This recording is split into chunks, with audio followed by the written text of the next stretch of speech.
Hi hello ನಮಸ್ಕಾರ, welcome back to my YouTube channel. ಯಾರು ನನ್ನ ವಿಡಿಯೋ ನೋಡ್ತಾ ಇದ್ರೆ ಲೈಕ್ ಮಾಡಿ, ಶೇರ್ ಮಾಡಿ ಮತ್ತು ನನ್ನ ಯೂಟ್ಯೂಬ್ ಚಾನಲ್ನ ಸಬ್ಸ್ಕ್ರೈಬ್ ಮಾಡಿ. ಹಾಗೆ ನಿನ್ನೆ India versus Australia match draw ಆಗಿದ ಕಾರಣ ಇವಾಗ ಇಂಡಿಯಾಗೆ WTC ಫೈನಲ್ಗೆ ಹೋಗೋ ಚಾನ್ಸ್ ಇದೆಯಾ ಅಂತ ಕೇಳಿದ್ರೆ ಹೌದು. ಇವಾಗ ಇಂಡಿಯಾ ಕಂಟಿನ್ಯೂಸ್ ಆಗಿ ನೆಕ್ಸ್ಟ್ ನಡೆಯೋ ಎರಡು ಮ್ಯಾಚ್ ಮೆಲ್ಬೋರ್ನ್ ಮತ್ತೆ ಸಿಡ್ನಿಲ್ ನಡೆಯೋ ಎರಡು ಟೆಸ್ಟ್ ಮ್ಯಾಚ್ನೂ ಕಂಟಿನ್ಯೂಸ್ ಆಗಿ ಎರಡನ್ನೂ ಗೆದ್ರು ಸಹ ಇಂಡಿಯಾ ಡೈರೆಕ್ಟ್ ಆಗಿ ಕ್ವಾಲಿಫೈ ಆಗುತ್ತೆ, ಅದುವೇ WTC ಫೈನಲ್ಗೆ. ಆದ್ರೆ ಇವಾಗ ಫಸ್ಟ್ ಟೀಮ್ WTCಗೆ ಕ್ವಾಲಿಫೈ ಆಗೋದಂದ್ರೆ ಪಕ್ಕ ಅದು ಸೌತ್ ಆಫ್ರಿಕಾ ಅಂತೂ ಇನ್ನೊಂದೇ ಒಂದು ಮ್ಯಾಚ್ ಗೆಲ್ಬೇಕಾಗಿರೋದು. ಪಾಕಿಸ್ತಾನದ ಮೇಲೆ 2 ಟೆಸ್ಟ್ ಐತೆ, ಅದನ್ನ ಆರಾಮಾಗಿ ಗೆಲ್ತಾರೆ. ಸೌತ್ ಆಫ್ರಿಕಕ್ಕಂತೂ ಅಷ್ಟೊಂದು ತಲೆ ಕೆಡ್ಸ್ಕೊಳ್ಳೋಂಥ ಯೋಚನೆನೇ ಇಲ್ಲ. ಆರಾಮಾಗಿ ಸೌತ್ ಆಫ್ರಿಕಾ ಮೊದಲ ಮ್ಯಾಚ್ ಸೋತ್ರು ಸಹ ಎರಡನೇ ಮ್ಯಾಚ್ನ ಗೆದ್ದು ಆರಾಮಾಗಿ ಕ್ವಾಲಿಫೈ ಆಗ್ಬೋದು. ಆದ್ರೆ ಇವಾಗ ಇಂಡಿಯಾಗೆ ಮೇನ್ ಎಫೆಕ್ಟ್ ಹೊಡಿತಾ ಇರೋದು ನಿನ್ನೆ ಡ್ರಾ ಆಗಿದ್ದು ಮ್ಯಾಚ್ ದಿಂದ. ಇವಾಗ ಕಂಟಿನ್ಯೂಸ್ ಆಗಿ 2 ಮ್ಯಾಚ್ ಗೆಲ್ಲೇಬೇಕು. ಅದರಲ್ಲೂ ಅಲ್ಲದೆ ಇವಾಗ ಇಂಡಿಯಾಗೆ ಪಾಯಿಂಟ್ ಟೇಬಲ್ ಅಲ್ಲೂ ಸಹ ಪಾಯಿಂಟ್ ಕಮ್ಮಿ ಆಗೋಗಿದೆ. ಅದಕ್ಕೋಸ್ಕರ ಇವಾಗ ನಿನ್ನೆ ಅಂದ್ರೆ ಮ್ಯಾಚ್ ಡ್ರಾ ಆಗೋಕ್ಕಿಂತ ಮುಂಚೆ ಇಂಡಿಯಾದು ಪಾಯಿಂಟ್ಸು 57.29 ಇರುತ್ತೆ, ಆಸ್ಟ್ರೇಲಿಯಾದು 16.71 ಇರುತ್ತೆ. ಆದ್ರೆ ಮ್ಯಾಚ್ ಡ್ರಾ ಆದ್ಮೇಲೆ ಇಂಡಿಯಾದು ಪರ್ಸೆಂಟೇಜು 55.89 ಇರುತ್ತೆ, ಹಾಗೆ ಆಸ್ಟ್ರೇಲಿಯಾದು 58.89 ಆಗುತ್ತೆ. ಇದು ಡ್ರಾ ಆಗಿದ್ದ ಕಾರಣ ಪಾಯಿಂಟ್ ಕಮ್ಮಿ ಆಗಿದೆ. ಇದರಿಂದ ನಮ್ಮ ಇಂಡಿಯಾಗ ಒಂದ್ ಸ್ವಲ್ಪ ಎಫೆಕ್ಟ್ ಏನು ಬೀಳಲ್ಲ. ಇಂಡಿಯಾ ನೆಕ್ಸ್ಟ್ 2 ಮ್ಯಾಚ್ ಗೆದ್ರು ಸಹ ಆರಾಮಾಗಿ ಕ್ವಾಲಿಫೈ ಆಯ್ತಾರೆ.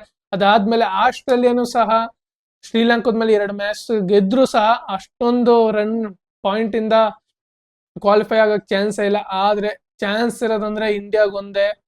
ಆರಾಮಾಗಿ ಇಂಡಿಯಾ ಪಾಯಿಂಟ್ ಟೇಬಲ್ ಅಲ್ಲಿ ಬೇಗ ಮೂವ್ ಆಗ್ಬೇಕು ಅಂದ್ರೆ ಇವೆರಡು ಮ್ಯಾಚ್ ಇಂಡಿಯಾಗಂತೂ ಮುಖ್ಯ.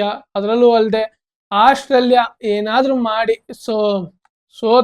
ಆದ್ರೂ ಶ್ರೀಲಂಕಾದ ಮೇಲೆ ಆಸ್ಟ್ರೇಲಿಯಾ ಸೋಲೇಬೇಕು, ಒಂದ್ ಮ್ಯಾಚ್ ಆದ್ರೂ ಸೋಲೇಬೇಕು. ನಮ್ಮ ಇಂಡಿಯಾಗೆ ಏನುವೆ ತಾಪತ್ರಯ ಬರಬಾರ್ದು ಅಂದ್ರೆ ಶ್ರೀಲಂಕಾದ ಮೇಲೆ ಆಸ್ಟ್ರೇಲಿಯಾ ಸೋಲ್ಬೇಕು.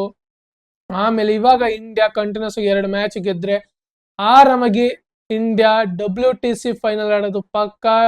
ಲಾರ್ಡ್ಸ್ ಅಲ್ಲಿ South Africa versus India final ಆಡೋದಂತೂ ಕನ್ಫರ್ಮ್. ಆದ್ರೆ ಮ್ಯಾಚ್ ಇನ್ನ ನಡೆಯಕ್ಕೆ ಸುಮಾರು ದಿನಗಳೇ ಇದೆ. ಇನ್ನು ನಡೆಯೋದು 2025 ಜೂನ್ ಮಂತ್ ಎಂಡ್ ತಪ್ಪರ ಜೂನ್ ಮಿಡ್ ಅಲ್ಲಿ ನಡೆಯುವಂತ ಮ್ಯಾಚ್ ಅದು WTC ಫೈನಲ್. ಇವಾಗ ನಮಗೆ ಬೇಕಾಗಿರೋದು ಇಂಡಿಯಾ ಈ ಮ್ಯಾಚ್ ನೆಕ್ಸ್ಟ್ 26ಕ್ಕೆ ಸ್ಟಾರ್ಟ್ ಆಯ್ತಾ ಇರೋದು ಮೆಲ್ಬೋರ್ನ್ ನಲ್ಲಿ.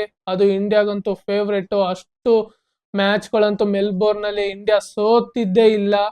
ಅದಕ್ಕೋಸ್ಕರ ಇಂಡಿಯಾ ಈ ಮ್ಯಾಚ್ ನ ಗೆಲ್ಲೇಬೇಕು. ಇಂಡಿಯಾಗೆ ಇನ್ನು 2 ವೆನ್ಯೂಗಳು ಸಹ ಆರಾಮಾಗಿ ಇರೋಂತ ವೆನ್ಯೂಗಳೇ. ಯಾವುದೇ ರೀತಿ ಇಂಡಿಯಾ ಅಷ್ಟೊಂದು ಲಾಸ್ ನ ಕಂಡಿಲ್ಲ ಸಿಡ್ನಿಲು ಮತ್ತೆ ಮೆಲ್ಬೋರ್ನ್ ಅಲ್ಲಿ. ಅದಕ್ಕೋಸ್ಕರ ಇಂಡಿಯಾಗೆ ಇದು ಪ್ಲಸ್ ಪಾಯಿಂಟ್ ಆಗ್ಬೋದು.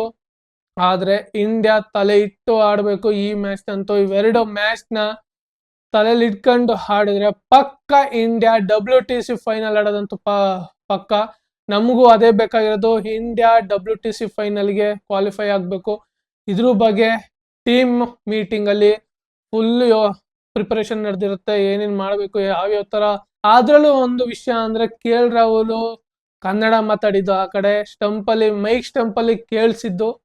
ಅದಾದ್ಮೇಲೆ ಇವಾಗ ನಮ್ಗೆ ಬೇಕಾಗಿರೋದು ಮ್ಯಾಚ್ ಗೆಲ್ಬೇಕಷ್ಟೇ, ಇನ್ನೇನು ಇಲ್ಲ.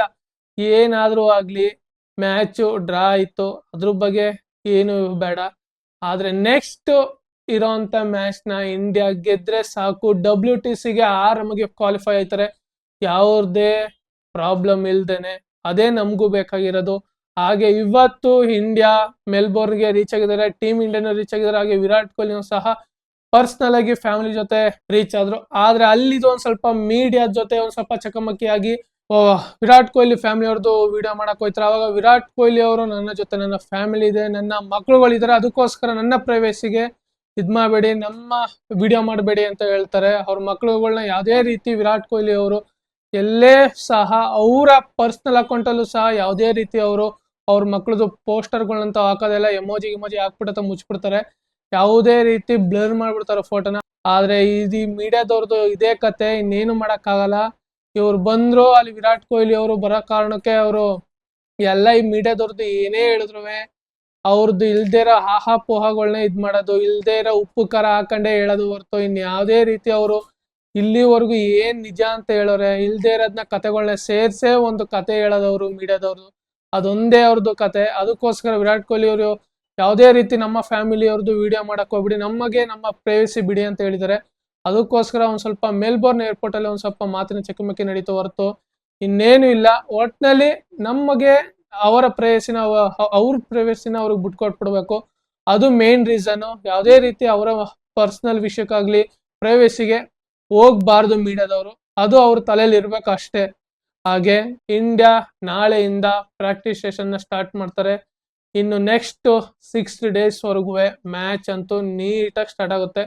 ಇದೇ ನಮಗೂ ಬೇಕಾಗಿರೋದು, ಮ್ಯಾಚ್ ನೆಕ್ಸ್ಟ್ ಗೆಲ್ಲಿ ಅಂತ. ಹಾಗೆ ಇದೇ ತರದ ಮುಂದಿನ ವಿಡಿಯೋದಲ್ಲಿ ಸಿಗೋಣ. ಜೈ ಹಿಂದ್, ಜೈ ಕರ್ನಾಟಕ ಮಾತೆ, ವಂದನೆಗಳು.